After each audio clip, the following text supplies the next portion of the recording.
And welcome back. You are on the Catholic Convert Show. It is finally Friday, May 31st.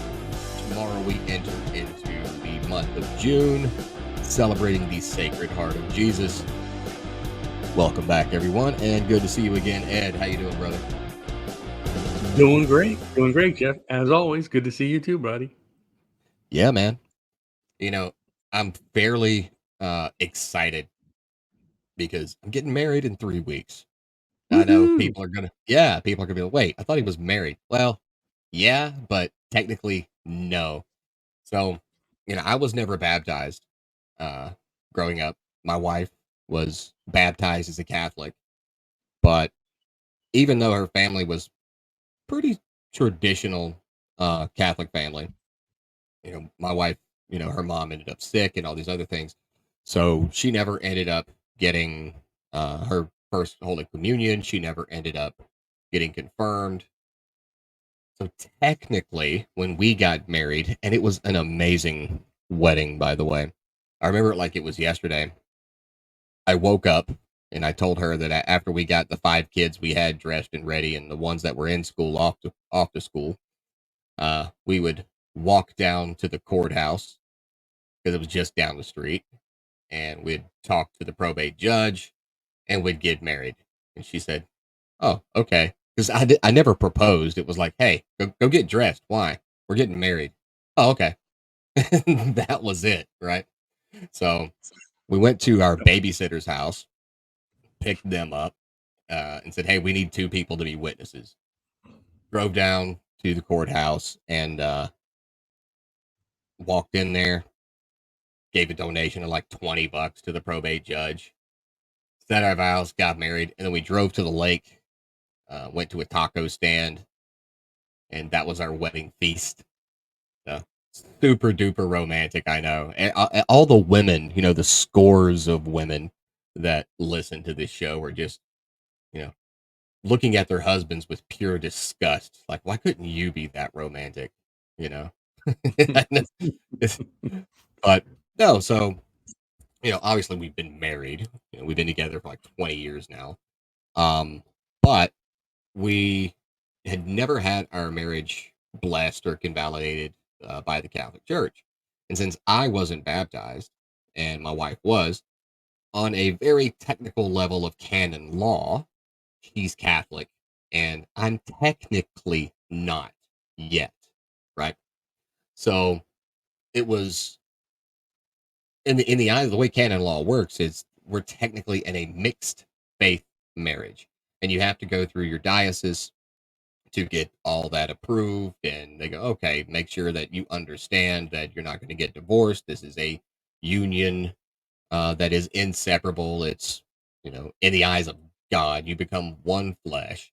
Um, you got to, it's pretty much you signing all this premarital paperwork and turning it into the diocese, stating basically your vows, but on paper with your signature, and you get them notarized. And your witnesses are usually they usually have to fill out affidavits. You need 2 for the husband, 2 for the wife. And then they go, "Okay, cool, you're approved.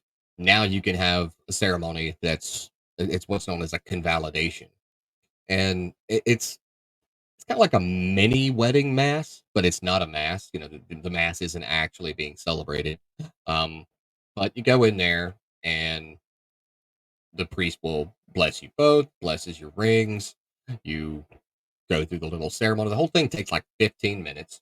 And then after that, your marriage is recognized and blessed as a legitimate marriage in the eyes of the Catholic Church. Like, okay. And so, because it's taken us so long to get all of that paperwork done, because I'm trying to get match up paperwork from North Carolina, where I was born, to New Mexico, where my wife is from, also where we were married. And then she's got family in New Mexico, Texas, Kansas, Iowa, and they're all spread out everywhere. Some of them are very anti-Catholic, even though they grew up Catholic. Um, but it is what it is. So finding people and, hey, listen, we're doing all this by phone and by mail. We need you to fill out these affidavits, get them notarized. We'll pay for whatever fees, that come in with that, as far as like priority shipping and stuff. And so it's been a bit of a process. It's taken, because we started the process, I want to say November of last year when we were both in RCIA. And it was like, oh, well, I'm talking to the priest, after RCIA. I can't wait to get baptized, get uh, confirmed, first communion. And he's like, oh, well, looking at the paperwork here, you're going to have to get your marriage convalidated first. Oh, okay, cool. We can do that. And he explained everything. You're in a mixed race marriage. Technically, you're nothing. Well, she's Catholic. And so all that has to go through the diocese. Lots of red tape hoops. And I know for a lot of people, that would probably sound aggravating. And it was kind I'm going to be honest, it was kind of disappointing that we didn't have everything ready and in place by the time the Easter Vigil came around, because it was a beautiful mass. We got to stand in line with our kids, and we walked our kids up as our children were baptized.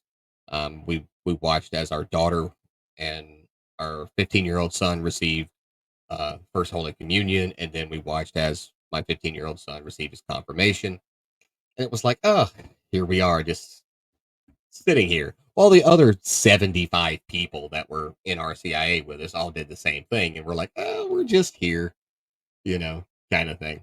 It was disappointing, but finally, 3 weeks from now, June 22nd at 3 p.m., we had to go in. We have our marriage convalidated, and then at 5 p.m., there will be an anticipation mass, because we usually do those on Saturday nights anyway. And then I'll be baptized. My wife and I both will receive First Holy Communion, and then we'll both be confirmed, just so that we can show up on Sunday and not be the odd ones out with our hands across our chest when we go to the altar rail during the Eucharist. So we're pretty excited about that. But the one thing that's kind of hanging me up is, when your kids get baptized, they tell you, you get the baptism candle, you keep it, and then every year you light it on the anniversary of their baptismal day, because it's an important day to celebrate. It's the day that they were baptized.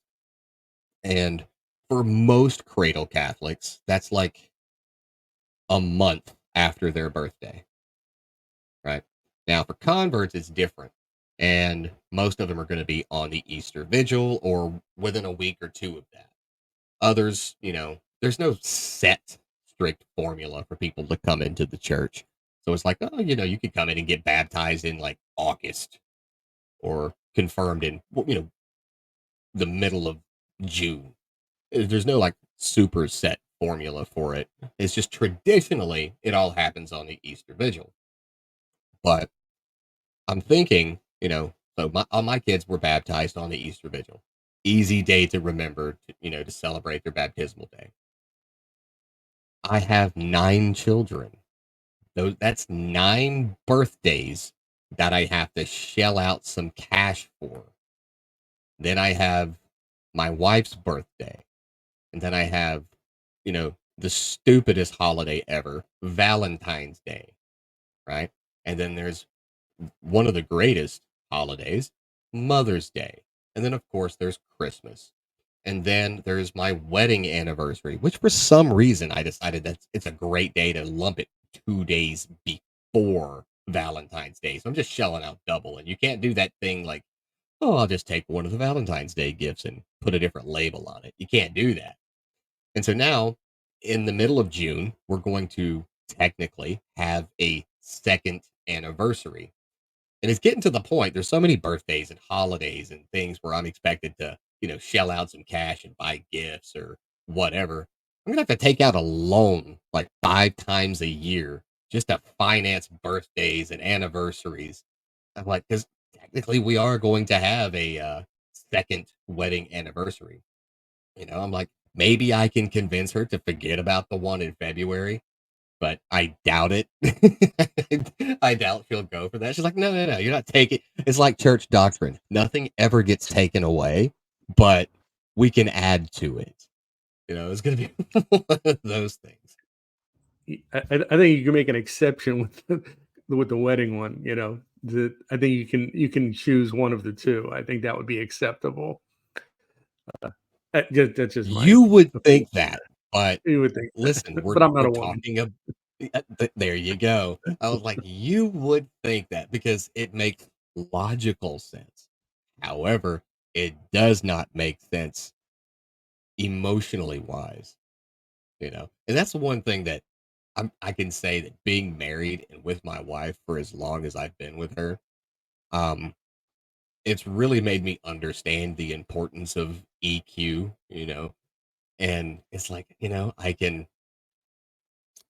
I can say that before my wife, or at least early in the years of marriage with my wife when I was in college, before one of the main reasons I dropped out is because I completely failed sociology. Like it sucked. I failed sociology twice.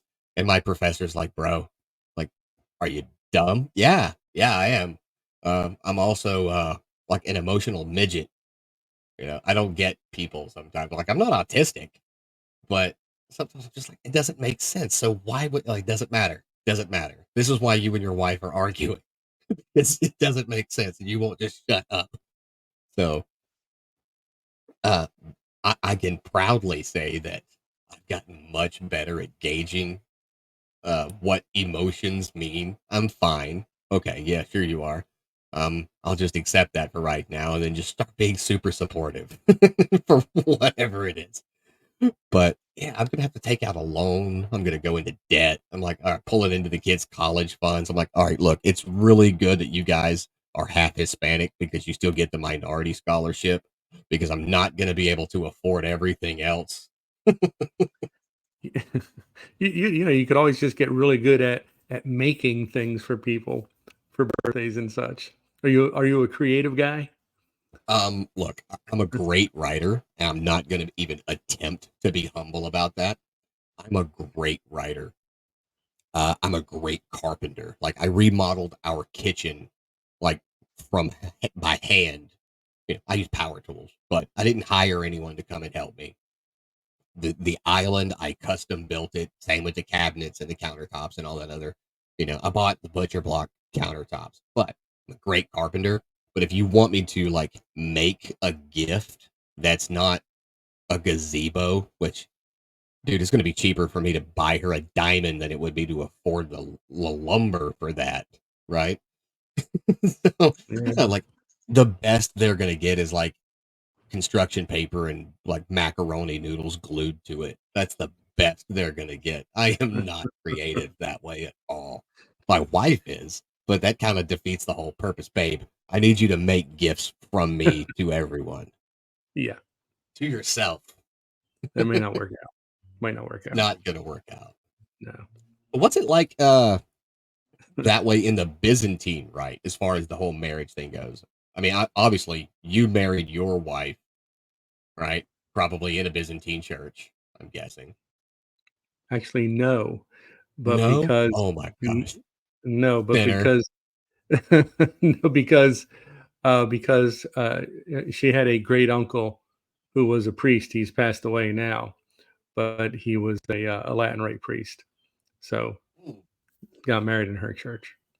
Okay, so you got But married in a Roman Rite Catholic Church, yeah, Latin but Rite. but all my siblings have all been married in the Byzantine church, and it's a beautiful ceremony. You got to check it out. Um, Yeah, I've tried to go online and just look at like video if anybody had ever like filmed a convalidation ceremony.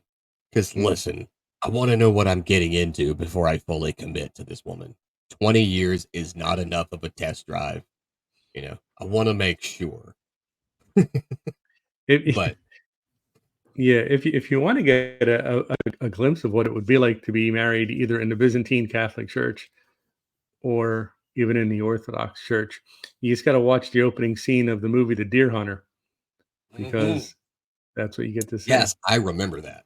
I remember Yeah, that. the great part is because you are the king and the queen of your household, and so I think it's really cool when they have two crowns made of flowers and they're placed on the heads of the bride and groom, and they are connected to each other with a ribbon. And then the priest will lead the couple around the altar while they're wearing their crowns. And to symbolize that they are now the king and queen of their household, of their little kingdom. So it's kind of cool. Yeah, it's kind of the same with, the Latin Rite Catholic Church too, from my understanding, because I was having a conversation with my priest about this several weeks ago. And he was like, essentially, the the priest, me, I'm just there. You guys, in terms of it being the wedding, are the priests. You're celebrating the sacrament of marriage. And so I'm just there making sure it's like in order on a very technical minutia level of explanation, right? Obviously, he's still a priest. Neither of me or my wife are ordained. She can't be ordained, but it for the purpose of the celebration of the sacrament of Yeah. marriage, that's ultimately what it is. It's the celebrants are the bride and groom. Like, okay, that makes sense. But no, the convalidation ceremony, it's it's still like a mystery to me. I'm like, I get it. It takes 15, 20 minutes. My wife's got her friends. She's already said, look, I need to get a dress. I'm like, it's 15, 20 minutes, darling. I love you. I will like listen, when a man says he'll do anything for his wife, he means he'll like take a bullet for her, he'll fight off a band of pirates, he'll slay an actual dragon like St. George. He doesn't mean he wants to buy a wedding dress for a 20-minute thing. Like, if we were going to have this really cool reception and all this, no. But my wife's got like, okay, all my friends are coming. Um, and I'm like, I got one guy who's also my confirmation sponsor, and he's just going to be there. So, Well, yeah, but actually, your wife is going to need three dresses, Jeff. She's going to need one for the wedding, one for the dinner slash reception afterwards, and then one for the after party. So start saving up, buddy. Start saving up. like, I've got 3 weeks. But it's not Hmm. happening. I'm like, babe, just go on Amazon, order a dress. That's pretty much it. Well, they don't have the ones I like. Well, I'll take it to Belk. you know, but she's got like look, she's got like 600 dresses as it is now. Because she's probably one of the most talented women I've ever met when it comes to uh, uh seamstressing, if that's the word for it. I don't know. Um, she I don't know or care. I'm a writer and I don't know the word. That's what Chat GPT's for. But she's amazing with a sewing machine, needle and thread. She makes our daughter's dresses. She makes our daughter's skirts and some of her more dressier type clothes. And she's made a lot for herself. But would kind of suck if she had to make her own dress for this. So I can, see her point. She needs a dress. Like, fine, we'll get you a dress. But, there's not Yeah, going to but be an after. There's not going to be an after party. you got a lot to learn about. I know I'm so new at Yeah, but you still this. have a lot to learn I'm about women, Jeff, so new at this.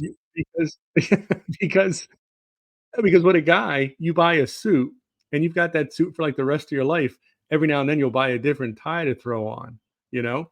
But with a woman, every outfit they buy, every dress they buy, it's a one and done. They buy it for a specific purpose, a specific event. They wear that and then it goes in the closet until it gets donated to the Knights of Columbus clothing drive. So I'm sorry, buddy, but you're in this. You're buying a new dress for 3 weeks from now. I already know I'm getting one, but there's not going to be an after party or a reception because as soon as that's done, we've got like a 40-minute drive home from, I don't even know if it's worth it to go home because then we got to turn around and come right back. I think we'll come back home to drop off like one or two of the kids that don't want to go to the anticipation mass because they're going on Sunday. And then we turn around, drive right back for the 5 p.m. mass so we can receive the sacraments and confirmation and all that other.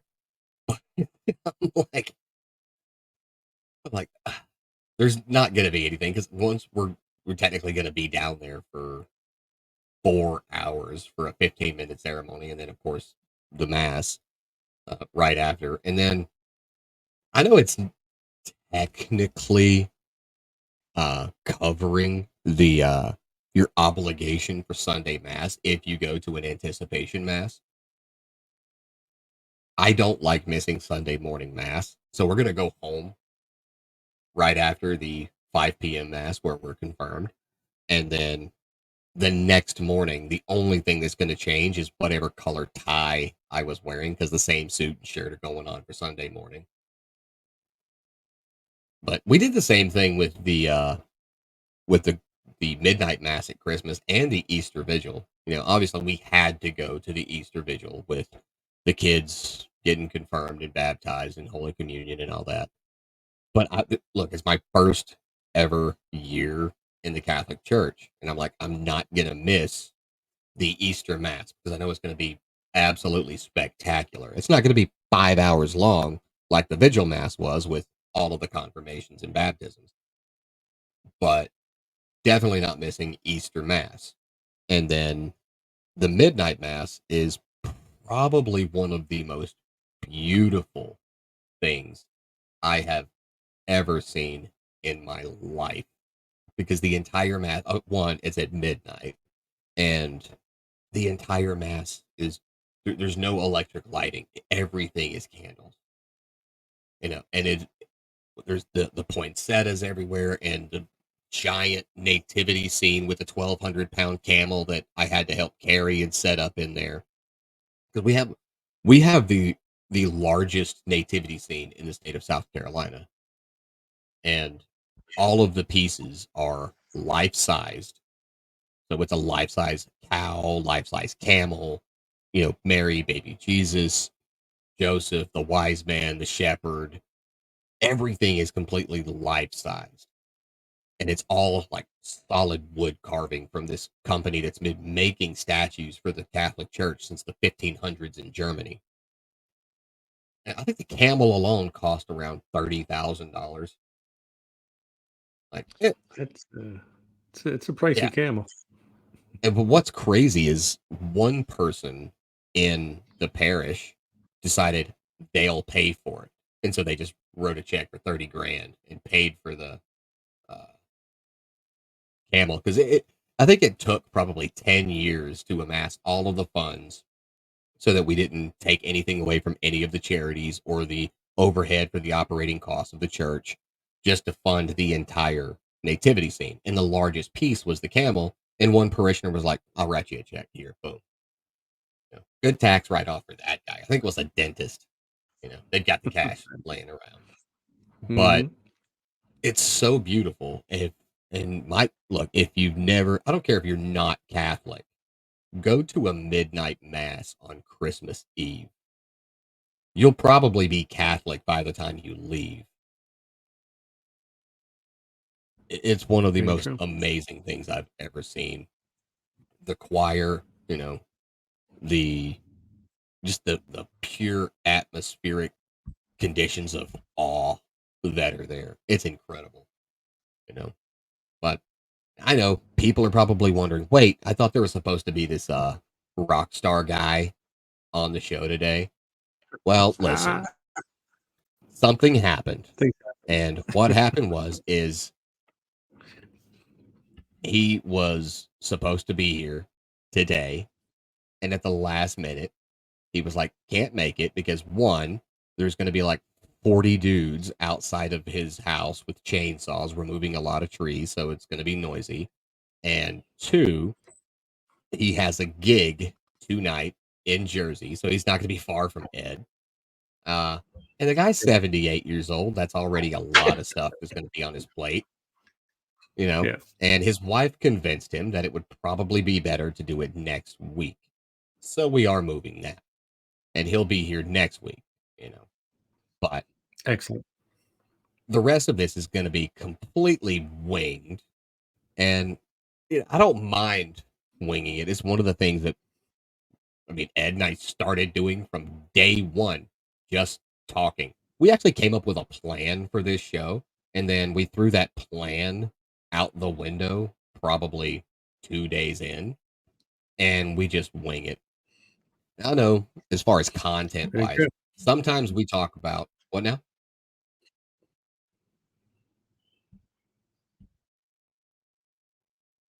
Awkward silence. What were you saying, Ed? Oh, I wasn't saying anything at all. I think you heard some birds from outside my window. Oh, might have been. But no, like as far as some of the things we've talked about on this show, some of it is, church news. Some of it is these hot button that could seemingly be politically charged issues. But look, they're important things that are on the minds of everyday Catholics. Now, I get it. When you come on to social media, you're just being bombarded by all of this crap every single day is a new opportunity for someone to make you mad because that's what the job of every journalist is, make you mad and emotional and manipulate your feelings. And that's not what I want this show to be. I don't want to do that with this show. Not to say that we're never going to talk about things that are important, but what I want most, and what I aim to do in every show like this, is to say something and talk about something that is going to make you think, that's maybe going to make you laugh, that's going to take the people who are not so open minded about Christianity or Catholicism, the church in general, and have them walk away from having listened to this show a little more open minded, right? Maybe, or a little more angry that they feel like they've been lied to because we, knocked down a couple of the weird allegations against the church, like we're cannibals and what, I don't even know. Some of it's the lower than room temperature takes because Pastor Jim has been telling everybody. But that's, like I said, I don't. We don't get on here, and I don't come on here with the idea that, you know what, let's talk about something that's gonna sound controversial and or even be boring like church news. Because I'm gonna break it to a lot of people out there. Every single day, there's something going on in the church, and I'm not just talking about feast days.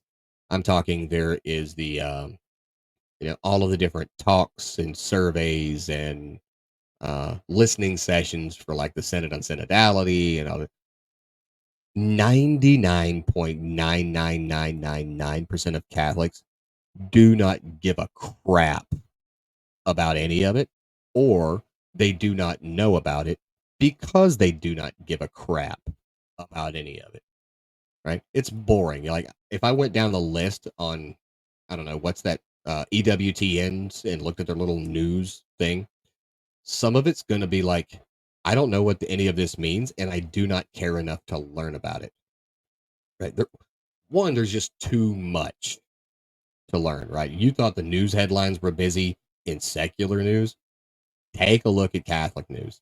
It's long, it's boring, and that's one of the main things that turns people off about a lot of Catholic media.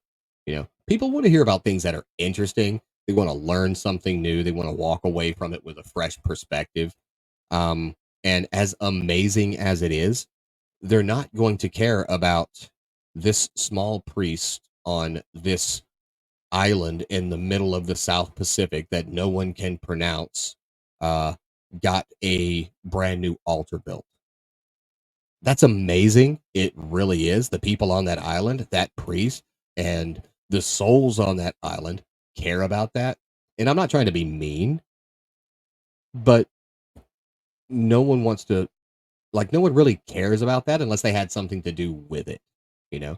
Now, when I hear something like that, I'm like, that is amazing. That is awesome. I'm really glad I'm not the guy that had to go and do it.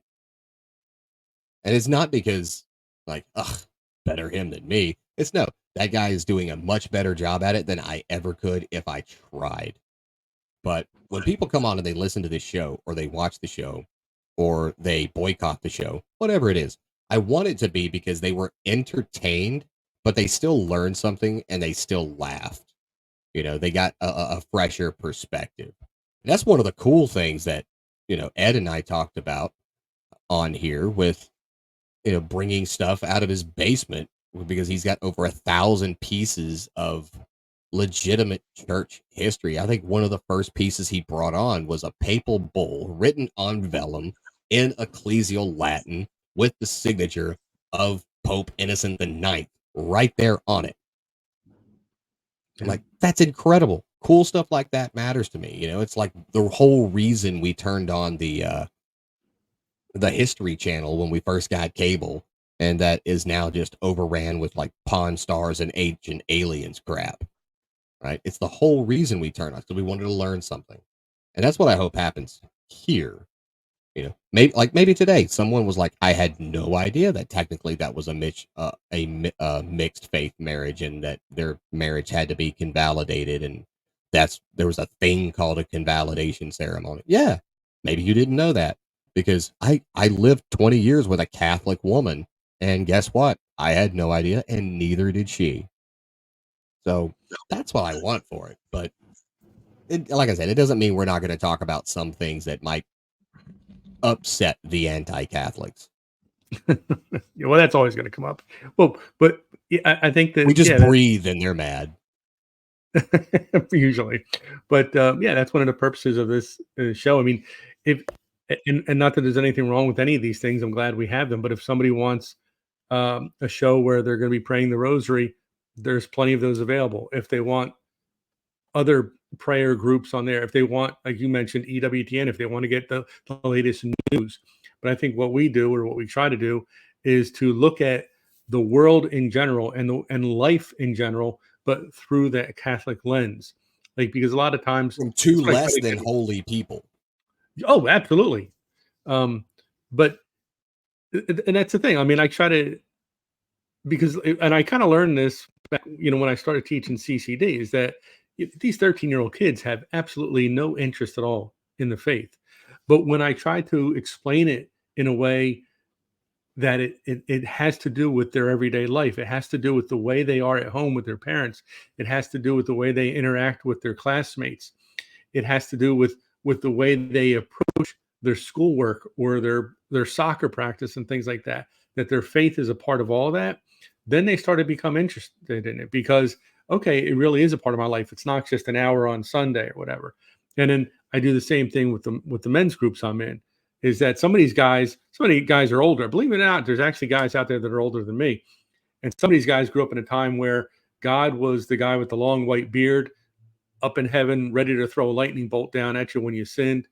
And there was a big separation between that and what you did on a daily basis, what you did at work, what you did at home, and things like that.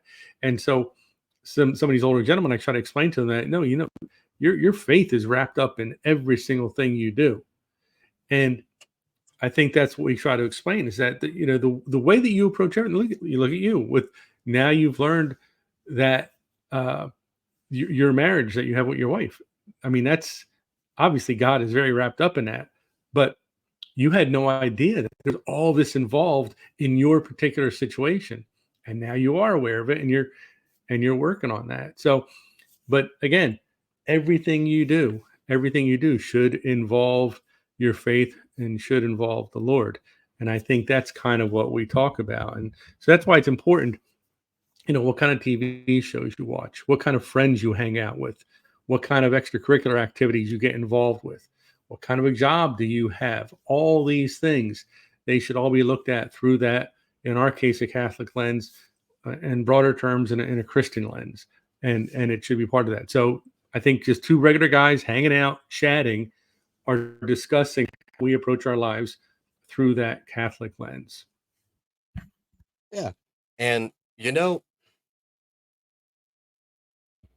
I'm not going to name them because I get it. It can be probably very culturally hard. And when I say culturally, I mean in the culture in which they find themselves within their family, their community, their current social dynamics. No less than three Protestant pastors, whether they're Baptists, whether they are non-denominationals, whether they are evangelicals, whether they are uh, Presbyterians, whatever, have shown up in my direct messages and telling me that this show and the blog and newsletter that I put out every day, the content that Ed puts out, uh, on both on this show and on his timeline, have filled in a lot of gaps for them. And they go through and they start exploring Catholicism, and they start realizing all the things that I was told about Catholicism were either quarter, half, or complete non truths. And I'm starting to see all of these things that I thought wouldn't align. I'm starting to see them line up very neatly. And that's what I want. That's what I had happen for me when I started exploring Catholicism. And it made it much stronger for me when I went through RCIA. But there's some people out there that I would guess, specifically a Protestant pastor, he's got a congregation of 400 people, and he's like, I'm being drawn and pulled to Catholicism. Well, he's eventually going to convert, if that's what's happening. And when he does, what does that mean? That means that church is not going to have a pastor. They're going to have to find a new pastor. And the internal struggle of that is going to be, well, am I letting them down? You're not. That pastor is not letting them down. That pastor is coming into full communion with God. What he can do is he can pray about it, but also with the understanding that even though it's going to be hard, following Christ is hard. Christ said he came not to bring peace, but to bring a sword that would cause divide between mother and father and son and daughter, because the truth is going to offend or upset a lot of people. And if what we talk about on this show, the things I write about on my timeline or on my website and with the daily newsletter that I send out, if that helps them fill gaps in and it clarifies some things for them and they go, "Oh, I only heard part of that. I didn't get the context or the rest of it." And now I'm reading more and more of the books about, by the church, church fathers and church history, um, and having all of these explained to me, but in an entertaining and funny way, the way that we can do it on this show. And I try to, inject a little humor into my writing sometimes, where I'll make a, you know, kind of a snarky quip somewhere, probably elicit a giggle or whatever when people are reading it.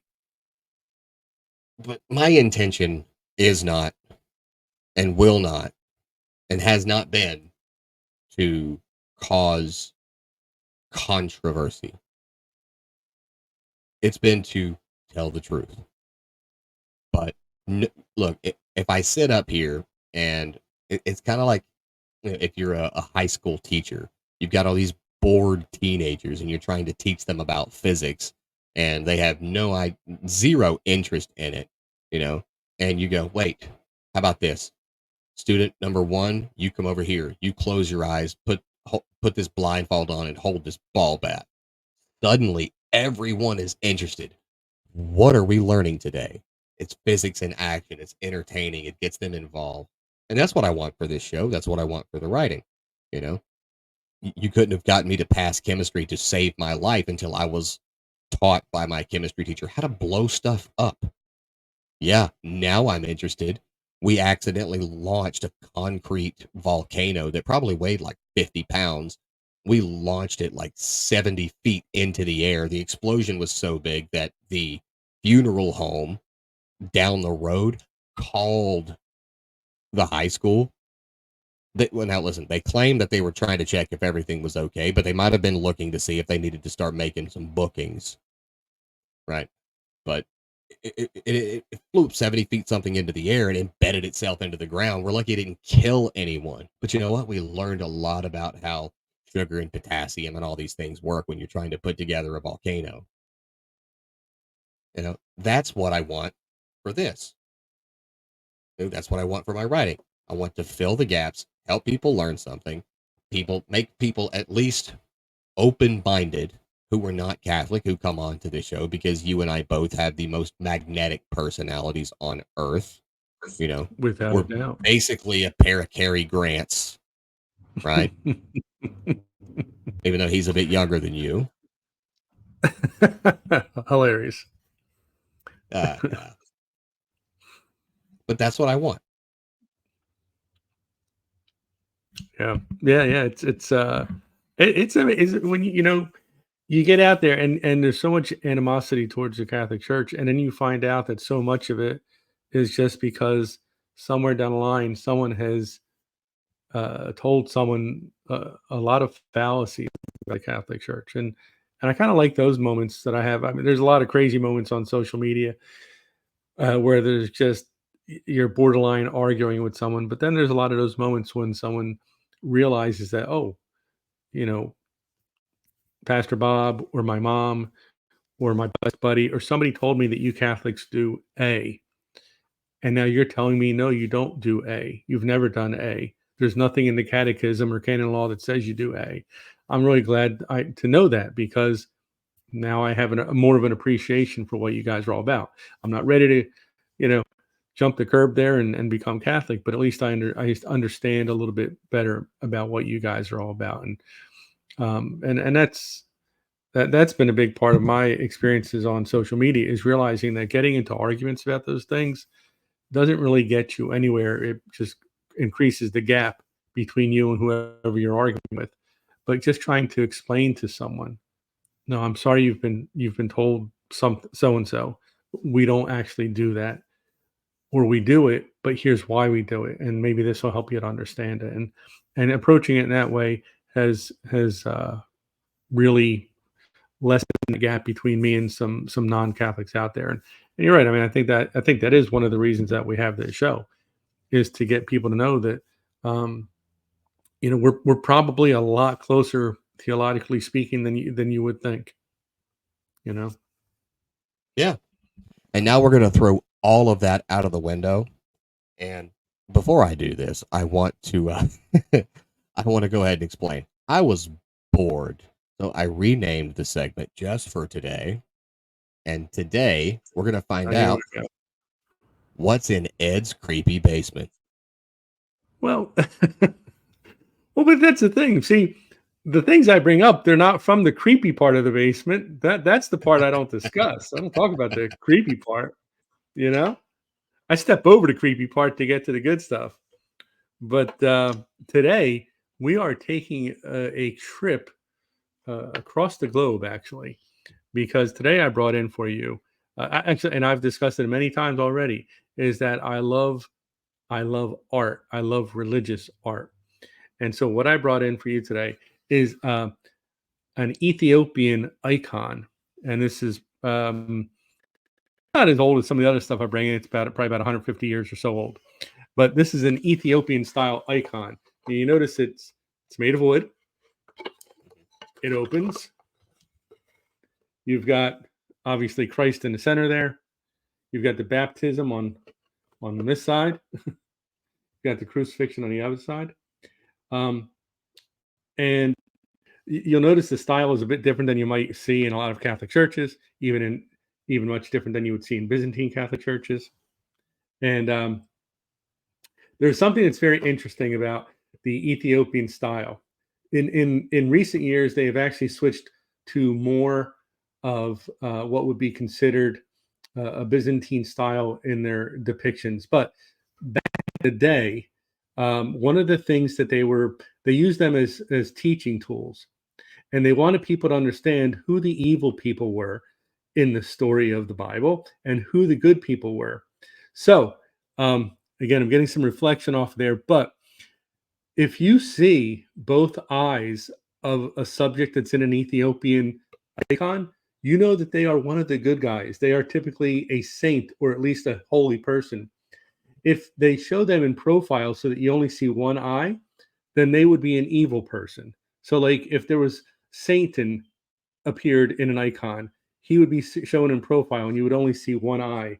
And so, in this icon, you see everyone's both eyes, even if their face is turned slightly. If you look closely, you still see both eyes. So, this is an Ethiopian icon, probably from the um, late 1800s, and Very cool. yeah, so it's another one of the really neat things from Ed's creepy basement. Yeah, I'm a sucker for religious art too. And one of the things that me and my priest share is our passion in a very simple statement. When it comes to churches, if it ain't Baroque, fix it. Yeah, I would But definitely go along with that.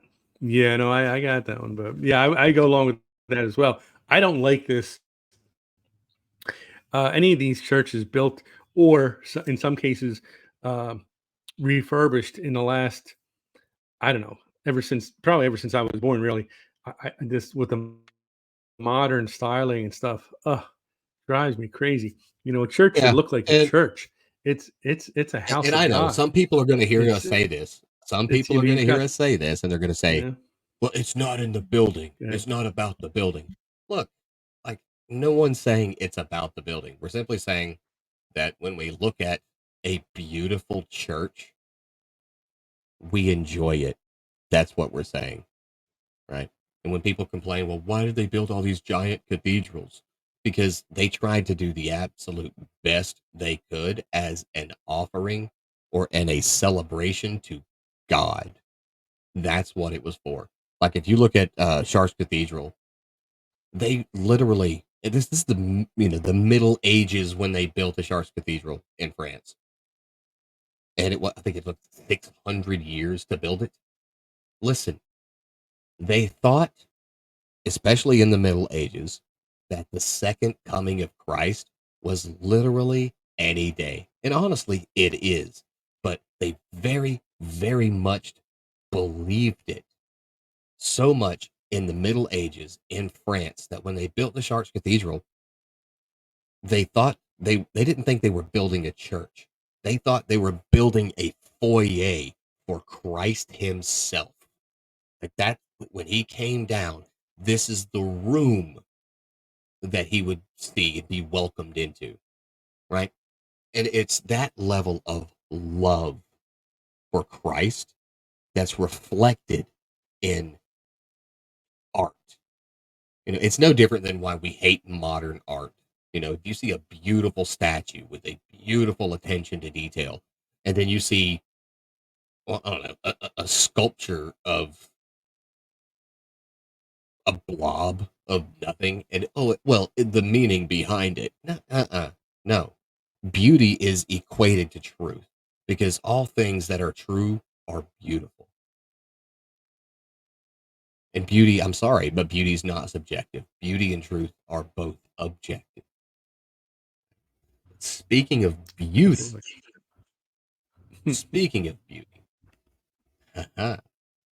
today's saint of the day is actually a feast day, and it is the feast of the Visitation of the Blessed Virgin Mary. Now, this is a fairly late feast. It only goes back to the 13th or 14th century, and it was established widely throughout the church to pray for unity. Now, the present date of celebration was set in 1969 in order to follow the Annunciation of the Lord and still precede the Nativity of St. John the Baptist. Like most feasts of Mary, it's closely connected with Jesus and his saving work. Now, the more visible actors in the Visitation drama, so Luke 1:39 through 46, I think, are Mary and Elizabeth. Now, Jesus and John the Baptist steal the show in a very hidden way. Jesus makes John leap for joy. the joy of a messianic salvation while he's in Elizabeth's womb.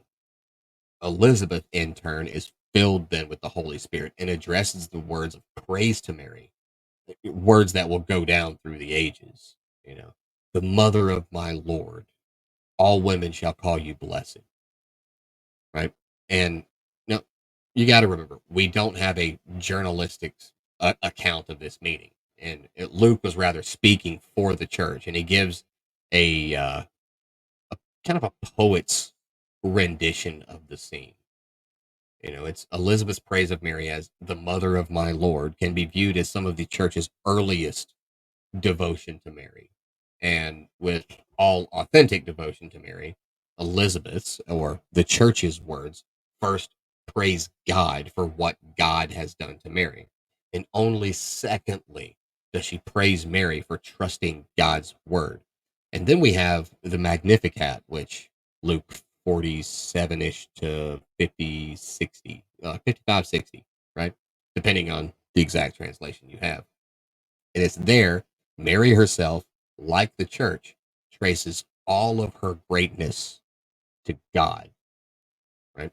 And one of the invocations in Mary's litany is the Ark of the Covenant. So, and I know people lose their minds over this, but like the Ark of the Covenant of old in the Old Testament, Mary brings God's presence into the lives of other people as she's carrying the unborn Christ, God made man. You know, just like David danced before the Ark of the Covenant, John the Baptist leaps for joy when in the presence of the unborn Christ in Mary's womb. The Ark of the Old Testament helped to unite the 12 tribes of Israel by being placed in David's capital. So Mary has the power to unite all of Christianity in her son.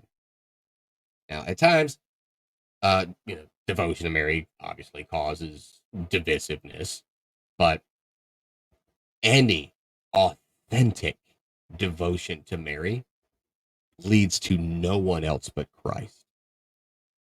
You know, it's given plain as day when we look at the Feast of the Ascension, the wedding feast. Hey, we're talking about marriage today. Look, it's another one of those Providence things. You know, we have the wedding feast at Cana when they tell Mary that they're out of wine. She goes to Christ and he says, "Woman, what problem is this of mine?" But what does she do? She looks at all of the people in the church or at the wedding, and she points at her son and says, "Do whatever he tells you to do." She points the way to Christ, and they came to Mary and said, "Hey, we're out of wine. You think he can do something?" That was the first biblical witnessing and interaction of Mary's intercession for the people of Christ. And that's all it is. That's why when people try to jump on this thing, well, you worship Mary. No, no, no, no, no. I know English is hard, but there is a very big difference between an intercessor and a mediator. How many mediators are there between man and God? One. That's Christ. Through Christ's divine act of salvation, does he reconcile humanity with God? But Mary interceding for us, we pray and ask Mary to pray for us to her son because Christ honors his mother, because Christ does not deny his own mother. It's no different than when Protestants say, "Pastor, can you pray for me?" Okay, that's an intercession. Can you pray to God for me? Hey, y'all, I need some prayers. Hey, I prayed for you, and all the Protestants get their warm and fuzzies. But if Catholics do it to Mary or any of the saints in heaven, they lose their minds and they try to say, "Well, it's because the people on earth are alive." Well, since you guys are such sola scriptura uh, advocates, doesn't it say in the Bible that he is not the God of the dead, but the God of the living? Doesn't it say in the Bible that who shall ever believeth in him shall have everlasting life? I'm sorry, but there's no one in heaven that's dead. They have been embodied with everlasting life in their divine embodiment. That's what it is. And we can have this conversation here. And thankfully, no one on this show is going to interrupt us from talking about these things. But you try to say it in person, you try to say it online. Obviously, they can't interrupt you while you're typing, but people will stop reading halfway through. It's because they're not willing to consider that someone told them incorrectly. They're not willing to consider that they might have been a little too quick to assume because they just simply didn't know. And look, being ignorant of something isn't a negative thing. I'm ignorant of a lot of things. But once it's shown to you and you still choose to willingly believe the exact opposite of the truth, that's when it becomes a problem. And that's why I was talking about earlier. Ed and I just want you to be a little more open minded if you're not already. Even if you're not going to convert, if you have a better understanding of what it is Catholics actually believe versus what non Catholics tell other non Catholics that Catholics believe, maybe there won't be such bitterness between everyone. Just my 2 cents there. Wouldn't that be nice? Wouldn't that be great? Uh, I if immediately everyone went to the Beach Boys when you said it. wouldn't that be nice? Yeah. Well, it's going to be. I don't know about there in South Carolina, but up here it is going to be a Beach Boys kind of weekend up here in Jersey. It's going to be 75, 80 degrees, bright and sunny, cool breeze coming Oh, it's off the gonna be ocean. hot. It's gonna Uh, be hot here. I gotta take that my son tomorrow morning. He's got an altar server practice for the the Feast of Corpus Christi procession. But we got to get there even an hour earlier than that because we set up 4 altars for the 4 Gospels outside. So we got to go get that set up on Saturday for the procession on Monday. So help along. We got the dads, the guys from the dad squad and everybody out there coming to do yeah, that. yeah. So it's going to Well, be a fun weekend. Yeah. it will be good. But coming up on the hour, I think we managed without Vinny today. Looking forward to seeing him next week. He'll be even better next week. He'll be even better next week. Yeah, yeah, yeah. He's saving the best. He But is. quick reminder, if you haven't already, go to the Google Apps, go to the Google Play Store, go to the Apple App Store, and if you're looking for an awesome free to download and use Catholic habit tracker to help you develop more holy habits and bring more sanctity into the way you live and into your home. Download Holy Habits. 100% free. Amazing app. I use it every day. Ed uses it every day. And Been using. maybe here in a week or so, I'll actually get the co founder and big man brain behind the app and have him come on and talk a little bit about it. That would be cool. Yeah, I'm pretty sure he's open to it. He's already asked about it. So that's going to do it Nice. for today's show. Everyone, you all go have a wonderful weekend. Enjoy it. Spend time with the people you care about. And we'll see you on Monday. God bless everybody.